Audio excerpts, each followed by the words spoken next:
With a possible government shutdown less than a week away, federal agencies have now started the mandatory process of planning to bring non-essential functions to a halt.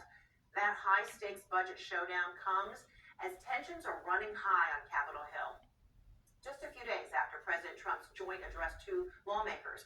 Among the residual tensions, Democratic Congressman Al Green removed from the chamber after he spoke out during the president's speech.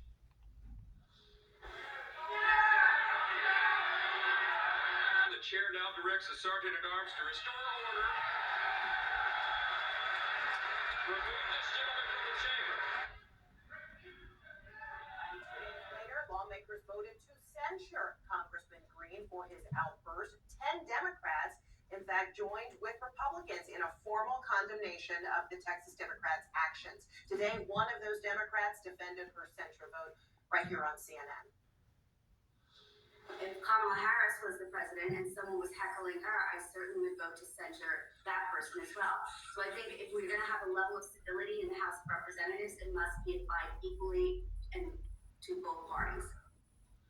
Now, a Republican congressman is calling on Democrats to be removed from their committee assignments for singing "We Shall Overcome" on the House floor during the vote to censure Green, a proposal that's being slammed by Democratic House Minority Leader Hakeem Jeffries.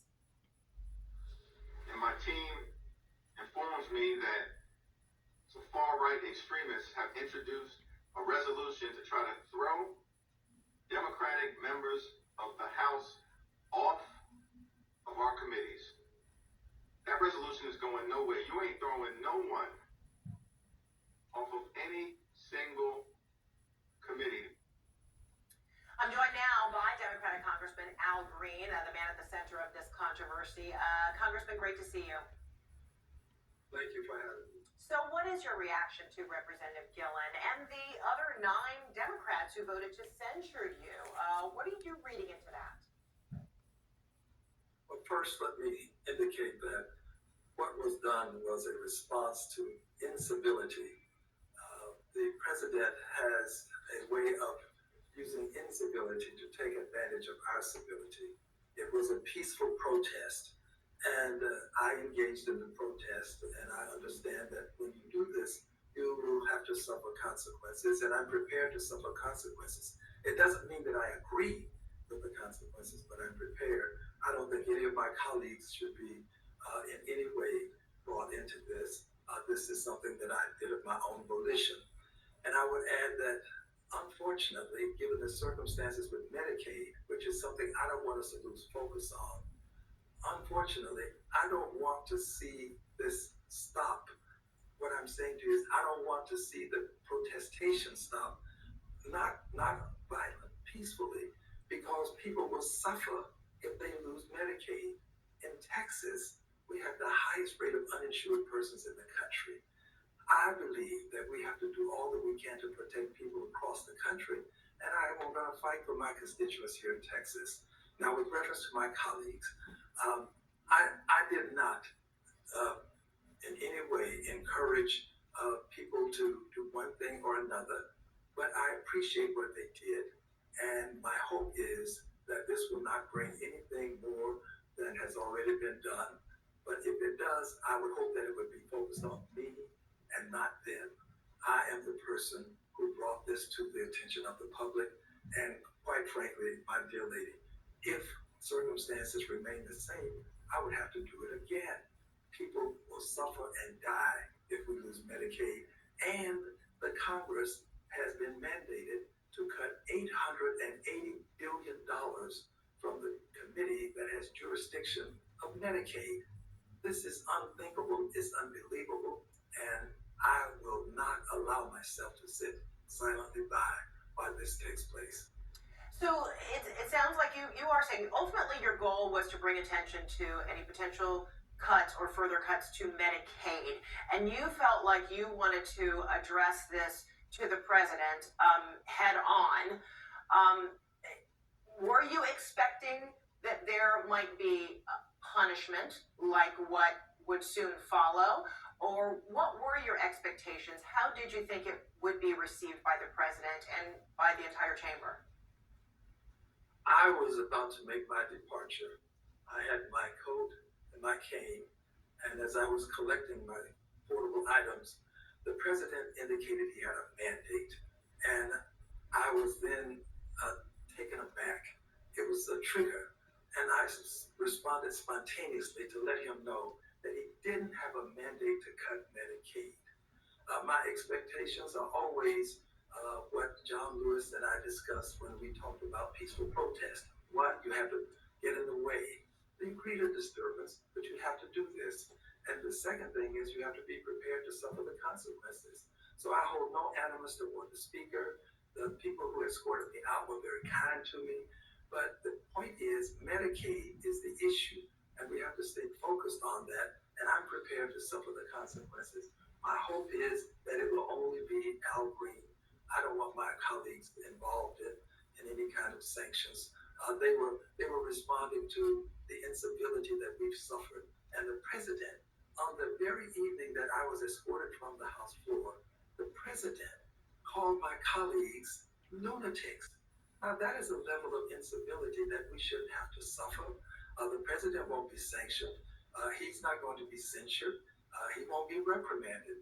The president seems to have a pass when it comes to his inanity, not insanity, his inanity. He called a senator by a name that is considered a pejorative. He does these things with somewhat an immunity that is not understandable.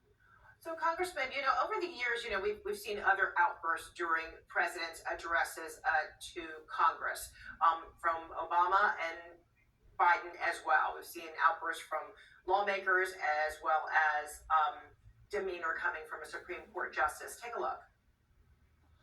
There are also those who claim that our reform efforts would ensure illegal immigrants. This too is false. The reforms I'm proposing would not apply to those who are here illegally. That's not true. Including foreign corporations, to spend without limit.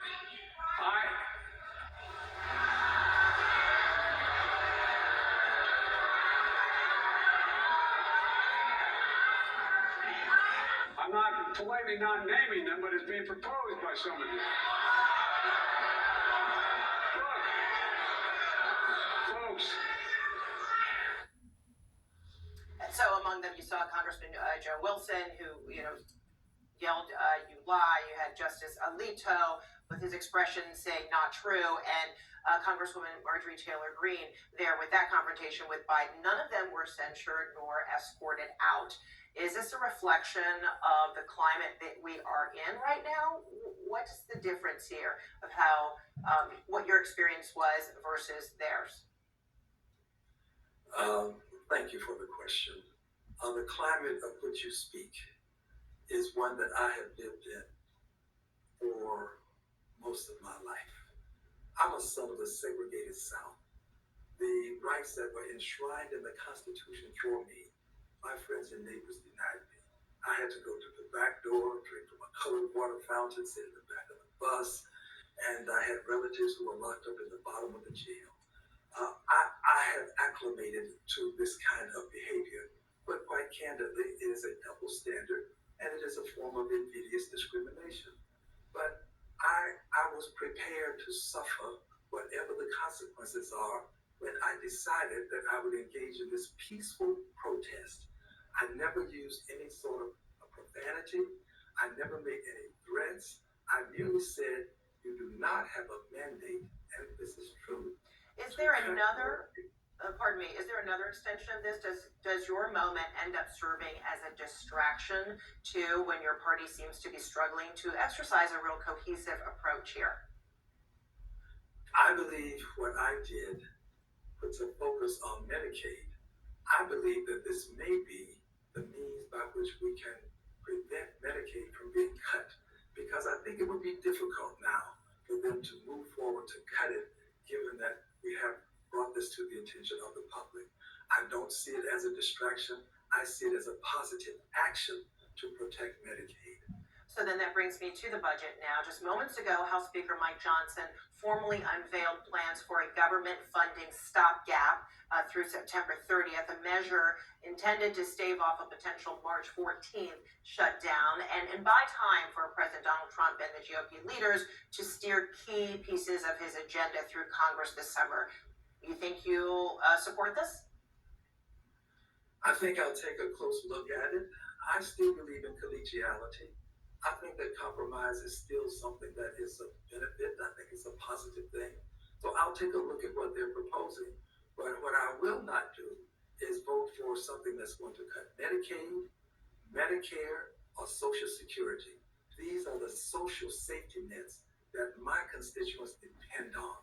And I will stand for them because they can't be there to stand for themselves. All right, U.S. Congressman Al Green coming to us from Houston, Texas today. Thank you so much for your time. Thanks for joining us today. Thank you. Thank you. Straight ahead, officials now believe